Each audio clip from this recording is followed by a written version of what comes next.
Two guys, one sofa. Word up, y'all. Oh, that's so racist. I failed already. You give me one shot at the intro and I've already... I thought you were going to intro it.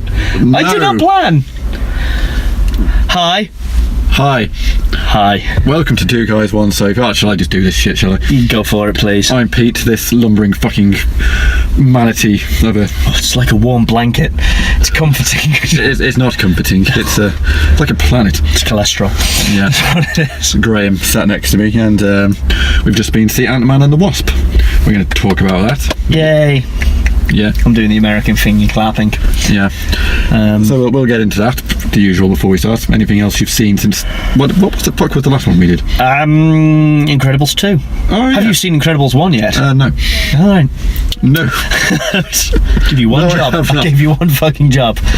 I'm trying to think what else has happened. Well, there was the San Diego Comic-Con, and it wasn't such films as such, but trailers dropped. Yeah, there's been one or two things. Did you see any? I don't think I did, actually, no. Well, there goes that. There goes that tangent. Bye, everyone. It's been another triumph of an episode. Antman and the Wasp, thumbs up. Bye. I saw Mission Impossible Fallout at the weekend. Very good. As I think I talked about with you previously, I couldn't remember which ones I'd seen before. They're all kind of the same but different. And weird. I mean, I think I saw the first two at the cinema. It's kind of like you with the Oceans films when I talked about that. That's right. I know I've seen the first couple at the cinema. Definitely haven't seen the most recent two. Can't fucking remember about the third one. Apparently this is the sixth. I thought there were only five. This is the sixth. Yeah, it turns out. It was the first one I'd seen with Simon Pegg, and I'd watched Hot Fuzz the day before, so that was already fucking jarring. All I could think constantly whenever he popped up on the screen was, "Don't go being a twat now." Every single time. But really fucking good. I've heard. I mean, it got good reviews, and we've slagged off Tom Cruise on the podcast before. I went to town on the Mummy. We've also praised Tom Cruise at the same time. He picks roles that suit him. Exactly. He's an actor that knows what his limitations are, knows what his strengths are, and he plays to them. And this is a great example of that. The Mission Impossible franchise will be his legacy. You know, when you think of Tom Cruise, when it's all said and done, that's what you'll think of when you think of Tom Cruise. Fuck you, Top Gun. Yeah, fuck Top Gun. Fuck you. Show me the money, Jeremy Maguire. Now, no, nothing. Fuck it. I think Ethan Hunt will be the lasting legacy of Tom Cruise, and this is really good. Simon Pegg's good in it. All the cast are good. The action scenes are great. Henry Cavill's good, which is a pleasant change from the generic norm that I've become used to of him. It's strange to see him in a good film. It's strange to see. That was probably more jarring than Simon Pegg. Wait, this isn't shit. But there's Henry Cavill. What the fuck? Yeah, the action scenes are great. It's properly like brutal, and I think Tom Cruise broke his ankle at some point during the filming of that, jumping between buildings. Yeah, he jumped, and they still used the shot, I believe. Oh yeah, you see him hobbling away from the scene. They don't edit this in the slightest. He is hobbling away, having broken his ankle. I like that. It's not for nothing. And that's what I would say about all of the action in this. It feels real. It feels authentic and gritty. It feels brutal. So big thumbs up for that.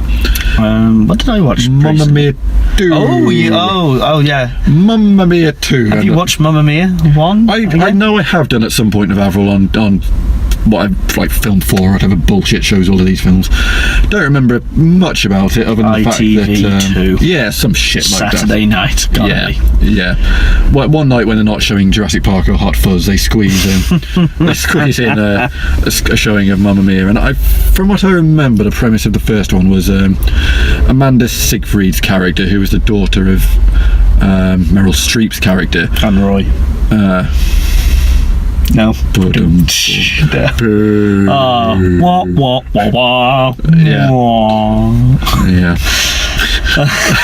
Come on, that was... I mean, fuck you. No, never mind. Fuck you. I guarantee it was still better than anything Mamma Mia 2 put out. Yeah, I mean, as I sort of mentioned, I did the written review for it, and I don't know how you criticise this film, really, because you can't really slag off the acting because, well, yeah.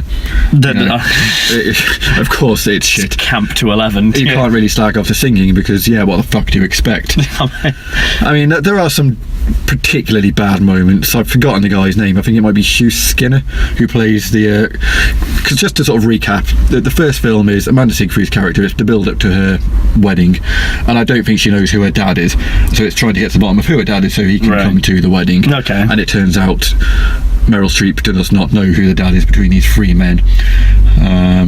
So Meryl Streep's a whore. Meryl Streep's a whore.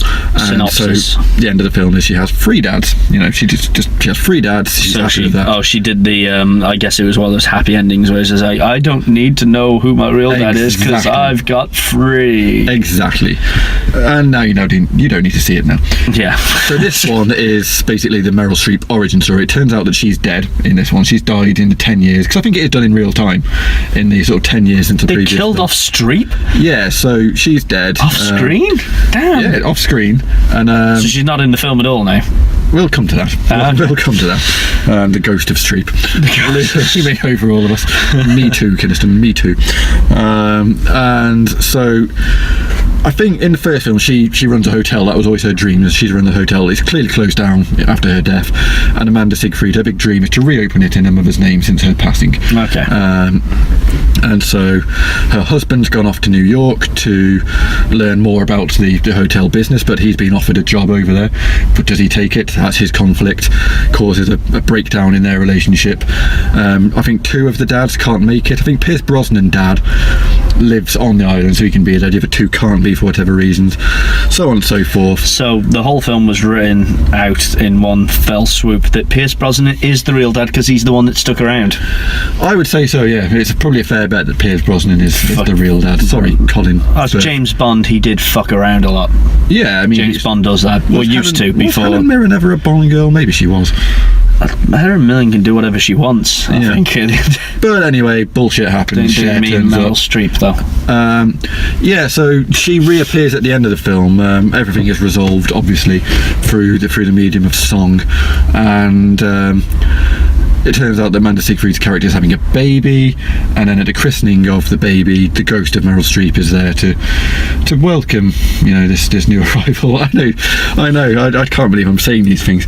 For those that can't obviously see what's just happened in this car, I feel the head turn that I just pulled. I think Graeme shot himself. Suitably slow. Yeah. I mean, I really don't want to get into it. It went Jesus on it. It went full Christ. Yeah. Oh. Yeah, because I mean, most of the film is the backstory of Helen Mirren. Finding out her arrival on the island, how she met these men, blah blah blah. Was it in a plane crash with the rest of the Lost cast? Sadly not. No, sadly not. She's played by Lily James in her younger years. Who's Lily James again? Lily James. I've heard that name. No, I'm thinking of Lily Allen, the singer. No, Lily James. She played Cinderella in the live-action version of that. She was in Baby Driver. She was the love interest. Oh, Baby Driver. Okay, yeah. She's in that. She was in the Guernsey Literary Potato Peel Pie Society, which surprisingly good film. She was the lead character in that, and she's in something else that I can't remember. Oh, she's in Darkest Hour with Gary Oldman. That came out at the start of the year. Good film. But she basically plays a very similar character over and over again, which is sort of the young girl who's hopeful and ambitious and dreams of more than the life she has right now. And Zooey Deschanel, then? Zooey Deschanel, Natalie Portman, etc. Did Natalie Portman? No, I think Natalie Portman fell off that train after Star Wars. Yeah, and that terrible film she was in with Zach Braff, whatever the fuck that was. Oh, The Garden State. Yeah. See, I've only seen that once. Why do I still know that name like that? Because it's worrying, isn't it? This is our life. This is our fucking life. So yeah, I mean, she was good in Annihilation though on Netflix. She was amazing in that. That's one of our films of the year. That was like her comeback. Yeah, I've not seen her in anything since, so that's how I'd like to remember. I would imagine the bear got her. Hopefully she'll die soon. And oh my! What's wrong with fucking Natalie Portman? That'll be her lasting legacy. I don't want to see her ruin this. But her wormhole, Peter. Why won't you open Natalie Portman's wormhole? See, the best thing is, about 4 of our dwindling listeners out of the probably 8 that remain now go because they don't know South Park. Yeah. So their reference gone. So there's another 4 gone. We're just hemorrhaging the We're listeners. down to 3. So thanks, Mum, again for tuning in and listening. No, I think mine's out. She got shut down with the wormholes. So. I think she missed that episode. I got her to watch South Park for a while, and there was that kind of like wry smile I saw on her face that admitted that she didn't want to laugh out loud, but what she found in South Park was funny, but didn't want to admit it after years of saying South Park is shit. Yeah. So anyway, fuck Mamma Mia. If you want to see Mamma Mia, you know what this is. Tangent. It's not going to come as a surprise to anybody. It's one of those. What Look at the size of that fat fuck. Jesus. Holy fuck. Oh, by the way, this is another episode of Cynics Die in Hot Cars. We are currently in a Vauxhall Corsa baking with the windows up, and a fat man has... We're being actually orbited by a man. It's a celestial body. With a little R2-D2 nerd satchel. Oh, we are fat shaming, nerd shaming, but it's okay because I'm a fat nerd myself. He's with a woman who may or may not be his mother, I don't know. Or captive, one of the two. Yeah. Carer. Anyway, what did I watch recently? Like Father, another Netflix. Like Father. Because you have the unlimited card, the Cineworld. Yeah. I have doubled down on my Netflixing because original content and all that. Oh yes, thumbs up for that bullshit. And I stumbled across a new release called Like Father. It had Kelsey Grammer and Kristen Bell. Oh. So I did not even bother to read the synopsis because that's enough for me at the end of the day. And shame on them both. Oh no. I mean, it's not a bad film, it's just the most woman in her 30s eating ice cream on the sofa generic cliche film going. Oh dear. A workaholic daughter gets left at the altar, and a strange father happens to turn up at the wedding. They go on a cruise. A strange father. And then it's just a Royal Caribbean promo essentially for the entire thing. The amount of times they say Royal Caribbean, you could probably make a shot game to it. You'd be wasted within about 60 minutes. Kelsey. It's one of those where it doesn't offend me outright, but it's just drivel. It's just dross. It's tat. It feels like a Happy Gilmore production. No, it's not as shameless as that, because that when they product place like Paul Blart, and it's a case and it's a case of it's not just one company that's obviously kind of bankrolled this or said yes you can use us. It's all the companies they can get. They're hoarding companies is the Happy Gilmore films. That's how they fund their movies. Whereas this is just a case of, hey, we need a cruise. It's incidental. Can we use your cruise firm? Will you be doing anything? There's no debauchery. There's some weed smoking, but that happens on Jamaica, so it's not part of the cruise. You see? And they all smoke weed in Jamaica. Yeah, exactly. Because because what? They must do, obviously, because all the movies say so, Peter. Hollywood says so, and therefore Hollywood knows best, as we know. Yeah. Hollywood. If anybody knows, if anyone knows average human. If anyone knows black people, and I think they do, I think it's Hollywood. After Black Panther, they've had their one film now, and that everybody knows. Hold up the fist, Kinnison. Hold up the fist. Wakanda forever, bitches.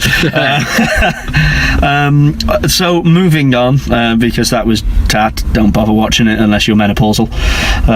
Then you'll probably get some the same type of crowd that would like Mamma Mia too. I'm saying would buy into this. As for me, no. It was Frasier and Veronica Mars hanging out, and I made my own story halfway through because I was bored. It was a case. So far, not much in the way of recommendation from the Netflix originals. We've got a massive tangent so far. Back to it, because when was your trade? About 40 minutes or so. All right, let's get into this then. Antman and the Wasp.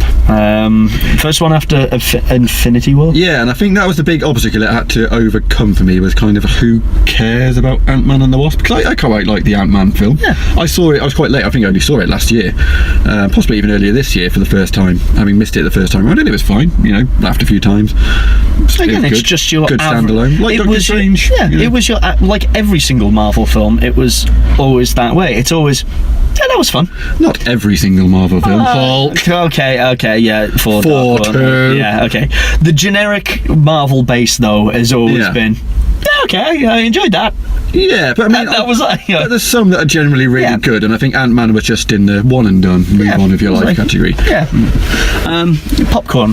Yeah, Marvel so it had that to overcome because, like you say, we've had Infinity War. We both really enjoyed Infinity War. We got a big thumbs up from both of us, and I just want the second one. I don't really give a shit about anything in the meantime. That was always the problem that they were going to have with this and Captain Marvel. But Captain Marvel has at least the fact that it's a brand new character that they're bringing to it. Yeah, which could go either way, but I'm holding out hope for that. Whereas this one was just sequel territory. You knew what you were going to get. You knew it was going to be different in tone from the Infinity War and like obviously the grand scale of that, and all of a sudden it's back to being, hey, fun romp.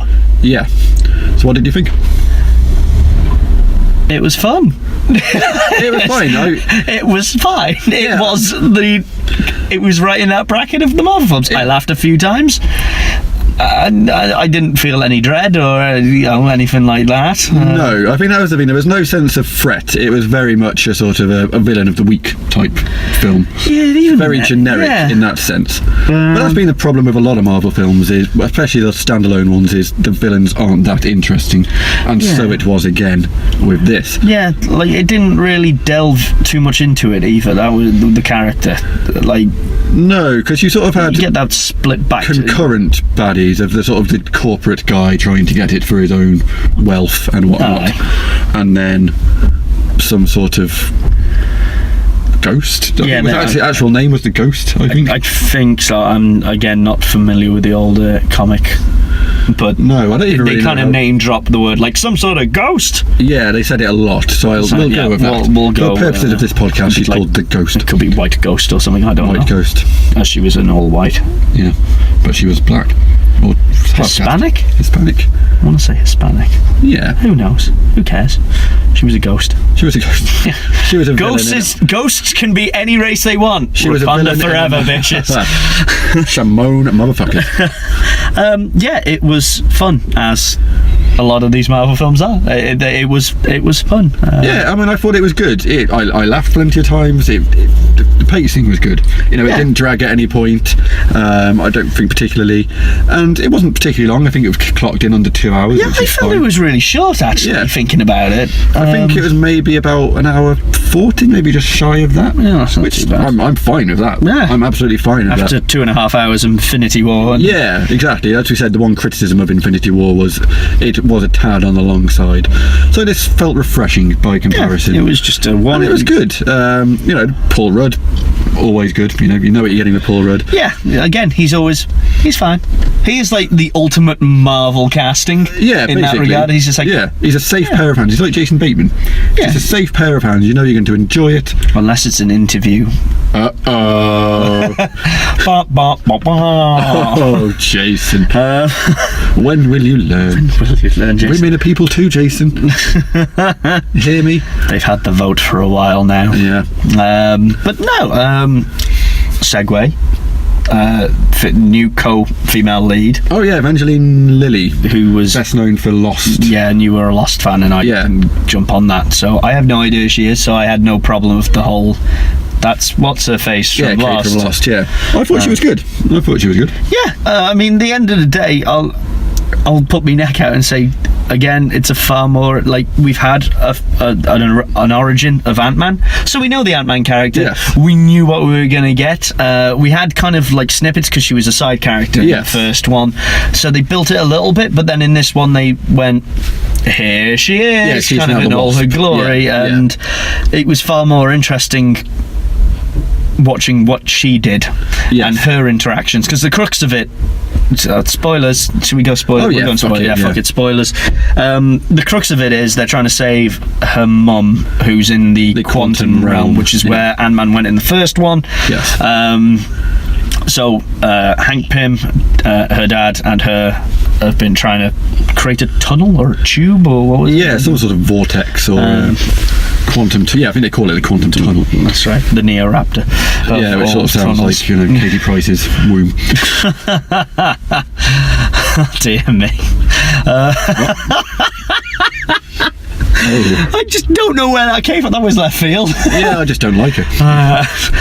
So the crux is they're trying to get Mummy Dearest back. Yeah, which isn't that interesting a story, really. No, because you don't give a shit about that character because you've not been introduced to her. In the comics, I guess, again, you know who she is, and it's kind of a big deal that she's coming back because they've got Michelle Pfeiffer to play her, so therefore it must be. She must be reasonably significant. And so the emotional drive of the film was not Ant-Man this time, it was the Wasp. Yeah, he was sort of a side story, is that he's been placed under house arrest after Civil War. Yeah, Civil War, and his involvement in that, and he's nearly at the end of his time. He's trying to... It's not really a threat though, because within 60 seconds he kind of finds a way out of it, or it's just like, the threat was, I'll end up in jail for 20 years, and that's not happening. No. I mean, it's on a slight tangent. Obviously, we see more interactions between him and his daughter, whose name I can't remember, but she's nicknamed Peanut. I want to give kudos to her. I want to give special kudos to her as one of the best child actors I've come across, because I think she's really fucking good in these. Yeah, she nails the, like you say, just the one right smile at one point. I can't remember what I was thinking. It was when they were watching it on TV or something, and it just pans down from the two parents' shock. Yeah, and she's down just to smirking. She's just smirking, knowing that that's my dad. Yeah, she has the one little line about she's got him some little trophy, and she couldn't get him a world's greatest dad one, so she gets him a world's greatest grandma. And she makes a little joke about that. So she's really good. The one person that didn't really do it for me was Michael Douglas. Yeah. And I think that there's a point where he goes into the quantum realm and he's sort of almost hallucinating, and he sort of sees Paul Rudd and Evangeline Lilly, and they're like, "Are you okay, Hank? Do you understand what's going on?" It sort of more feels like they're talking to Michael Douglas as a person, because I just imagine him there, someone trying to explain to him, "You're going to talk about the quantum realms now, Michael." What? I mean, it generally feels like take your pills, Michael, and get on set. Catherine Zeta-Jones just there in the background, just like, soon that trust fund will be mine. Soon. Like, I've not given him his Alzheimer's tablet. He pissed himself this morning. Like Michael, again, like you said, I think they tried to almost shoehorn him in as a third lead, almost. Yeah, and that didn't work. No, there was too much Michael Douglas. Too much Michael Douglas, which is never a good thing. Not since fucking Wall Street, and that was in the 1980s. Sorry, Romancing Michael. the Stone. That was in the 80s. That was the 80s, yeah. Everything was the 80s with Michael Douglas. That's true. Same with Michelle Pfeiffer. I can't remember anything she's done since Catwoman. I generally didn't recognise her at first. Yeah, you waited till the credits, and then all of a sudden you were just like, oh. Yeah, I was like, what the fuck? I hadn't seen that casting beforehand. That came as a shock. Can we just say as well that, like, everybody ages, even in the quantum realm where she has been. Quantum realm, sorry, Roy Hodgson. Wasco, wabbits. I'm so disappointed we lost to Iceland. And Jonathan Wasp. Now, my dear penguins, we gather on the precipice of history. Now join me, Jamie Vardy, and we will take over Gotham City. God damn it, Roy Hodgson. James Milner. And we're down to two. Lists. We promised no more football, I'm so sorry. Oh, God. By the way, Croatia. It's not coming home. It's really not coming home. No. France won. Oh yeah, that's right. That Viva la France. Yeah. So anyway, fuck England. Yeah. Where was I? Michael Douglas, Michelle Pfeiffer, something. Pissing himself. Yeah, fuck knows. All right. So any like anything else that you? I mean, going forward, there's a few things that I didn't agree with, because we had a bet at the end. Oh yeah, about who was going to disintegrate following on from the events of Infinity War. Which was I think we were both agreed that Paul Rudd wouldn't. Because he's a middle-aged white male. Yes. And we know what Disney likes. Did Black Panther teach you nothing? Listen to us, Mickey. Listen, Mickey. Look, even DC did it with Wonder Woman. He killed 2 women at the end of this film. 2 women. Oh, that was the thing. Like, I knew, like, I said from the off, all three of them would go, and then I think they're on a rooftop at the end, or they're on a car park or something. Or I think they're maybe even the top of their lab. Yeah, which is a cool visual throughout the film, is the growing and shrinking of that lab. Oh, the visuals full stop, and the fun they have with them was brilliant. That was a big plus point. Yeah, I want to come back to that. Shrinking cars, shrinking buildings, etc. Yeah, and then growing buildings and cars, and like you say, just all the what was it? It was I think we said it in the last Incredibles one, where we were just like, it was fun to see how they stretched their powers into ways that were fun, that you didn't necessarily think that would be a thing. Yeah, like trampolining for example, people. They had a little one of those little sweet dispensers, which was a Hello Kitty. The Pez dispenser. Yeah, a little Pez dispenser, and she blows that up and uses it as a weapon. Blocks a door with a salt shaker. A salt shaker, yeah. Stuff like that, really fun, and like you say, stuff that you would inventive. Going, that's great. Yeah, we laughed quite a lot. Lots of funny visuals with it as well with that, but the rooftop, of course, they're going back into the quantum realm or something. Yeah, he was going back into the quantum realm for some reason. So he's in his suit, people, and Michelle Pfeiffer, Evangeline Lilly, and Michael Douglas are in their civvies. Yeah. So I'd like to point out that I called it a good 30 seconds. Yep. Because we were just like, which... is it going to be two of them to go? One of them? Yeah, I didn't even think they'd see the mum as significant enough to kill at this point. I thought it'd be Douglas and Lily, just those two, and maybe I thought the daughter would go. Yeah, you mentioned the daughter. I didn't think they'd go that far. We don't know.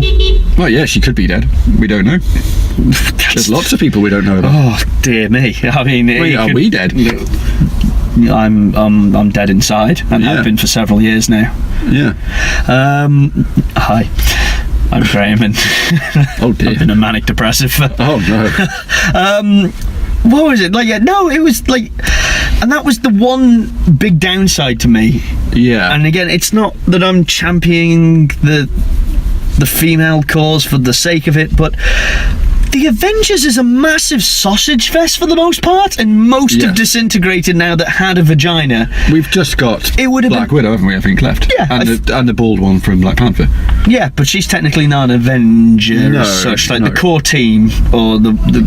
But then again, like you say, there's two, and many cocks. There's so many cocks. So many cocks just swinging around the Marvel Studios, going, look at us, we know we've got a third film coming, swishy swish. Yeah. Bastards. Well, that's it. It seems such a strange thing, and I know obviously things will change, and we've already speculated on the Infinity War about how things will be flipped and whatnot. But after the success of Black Panther, they kill him. They introduce the Wasp. They kill her. That was the thing. Like I say, Ant-Man's now had two films, and the first film it was all about him. The second one it was kind of half about him, but you didn't give a shit really. Like I say, any emotional involvement you had or pushed for anything else was the Wasp character. Yeah. And that was very tentative in this one, because I don't think they knew quite how to do it, so to speak. Like, they had glimpses of, like, if you would just double down on certain aspects, then yes, you would have had that, okay, she's the lead, it should be Wasp and Ant-Man rather than that. But because it was Ant-Man and the Wasp, and because Ant-Man's the one and therefore familiarity, you have to have him in. I get that for the general audience, but it's just like, now that you've introduced her, she's a far more interesting character. Visually, it's more fun what she does. Yeah, she can fly. Yeah, and it would be like, we've seen him interact with the Avengers, so it would be wonderful now to see her be brought in, because that would have been a great twist. That would have been like, yes, we know Paul Rudd's going to be in it, and he's going to be the lovable, jokey, comic relief type almost. Now that we've lost Star-Lord. Exactly. But then you could just flip that easily and just be like, all of a sudden, the Avengers are introduced to the Wasp, and they have to team up with no backstory, because she even hinted that, I think they fell out earlier in the film, and the point of it was, she was a little bit bitter that she didn't didn't get asked to tag along, even though they were partners. Yes. So like you say, going forward, like I say, she would have been a far more interesting, like, they could have done so much more, even though it would have only been fleeting because it's a team-up movie, and everyone only gets X amount of time. They're going to have to do that with the bald lady from Wakanda, because she's not interacted with the Avengers before, so that's going to be a new thing. And then you've got oh shit, what's her fucking name? Nebula. You know, we're going to see her interacting with. So you know, exactly, it's the chance to introduce new partnerships and new relationships. Yeah, and it would have been a really good one as well, because at the end of the day, not only is she the Wasp, she's super fucking smart as well. Yeah. And you would have thought that again, Bruce Banner, bit of sciencey team up for Tony Stark going in you there. could have conflicted her against Black Widow, you know. Yeah. And things like that, because Black Widow was ultimately just a badass assassin. Now you've got a new woman involved who's a genuine superhero. Yeah. So you've got potential internal conflict as well. Saying all this. Damn it, Disney! What are you thinking, Mickey? What the fuck? I don't even like Paul Rudd anymore after. Oh, I wouldn't go that far. Don't say that about Paul Rudd. Yeah, I know. I watched Role Models again the other night. That was super fun.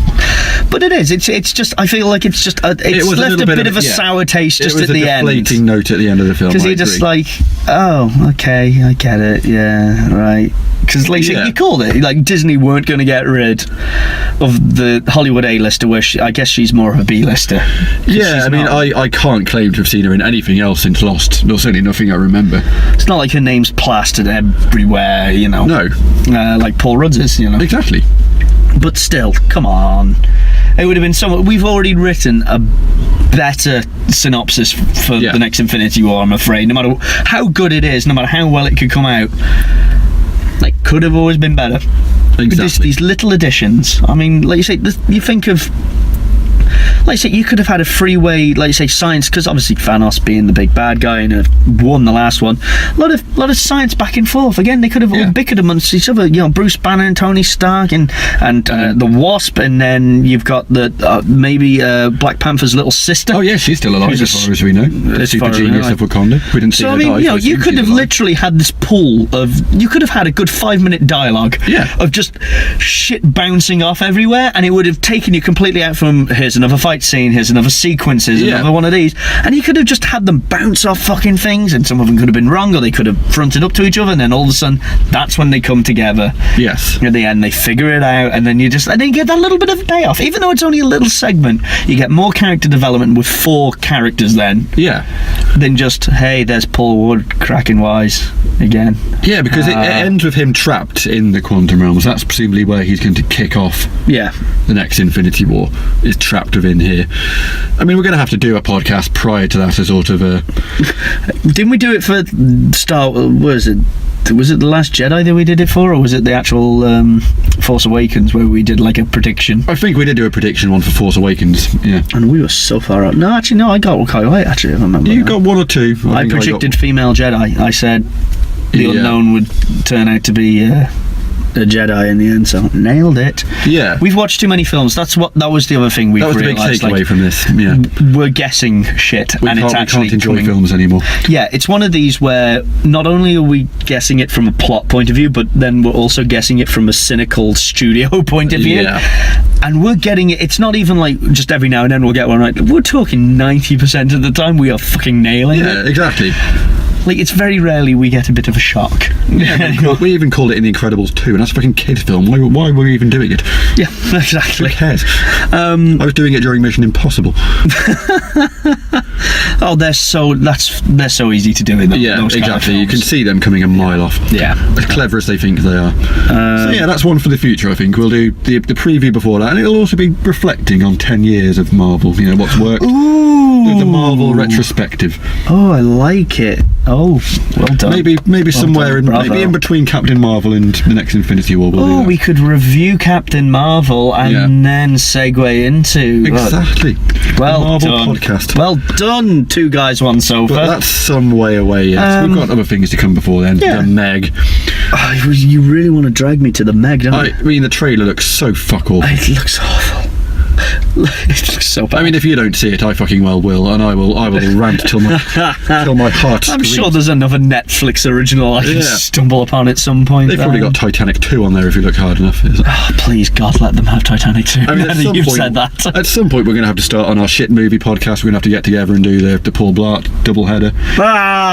Pixels. We're going to have to do the Alvin and the Chipmunk series. The squeak. We've been talking about this for so long. At some point, we're going to. Well, the problem is we're still in the car at this moment in time. Like, it's very rarely we get back to the sofa at this point to sit down and actually watch We will plan. We're gonna have to do a Sunday. Soon. We're gonna have to work in a Sunday where both of us are not working and just nail it down. Yeah, and waste that Sunday. Yeah, squander it. For fuck's sake. So that's to look forward to. Yeah, I don't think so. No. Well, if you didn't watch the San Diego. Any of the trailers, that's that was going to be my other big thing, but I'm so sorry. Aquaman looks shit. Captain Marvel or Shazam or whatever it's called actually looks super fun. Yeah, I have seen a trailer for Shazam or whatever it was. That looked quite good. It looks fun. Yeah, it looks different. Yeah, it looks, which is fine. Yeah, it looks like Saturday morning something to look forward to. Yeah. So well done, DC. You may learning shit slowly but surely. I can't remember if there's any other films that I saw like trailer do. No, I think they previewed the new Star Trek series and or the second series of Discovery. Which I couldn't. Have you seen the first season? No. Just meh. It could be so much better. Oh, they're bringing back Jean-Luc Picard for a series. I saw something about that. Yeah, they're somehow reviving. Because we're now not talking films. We are going full Trek. So sorry, people. Oh no. We both like Star Trek. Deal with it. I don't give a shit. I'm proud. They've all of the listeners have gone there. That's it. My mum might have come back now. She might have just thought, we're talking Star Trek, mother. Oh god. She's back on. So yeah, he's back. They're doing like a sequel series. It's going to be him after. Yeah, I don't really understand. So that will tie into the whole start of the 2009 reboot. Yeah, I assume film, so. Which will be interesting. The universe that they left behind, he'll be a part of that. It'll be interesting to see. I always enjoyed Patrick Stewart. Yeah, and something tells me that he would not have got on board if it was more explosion-y.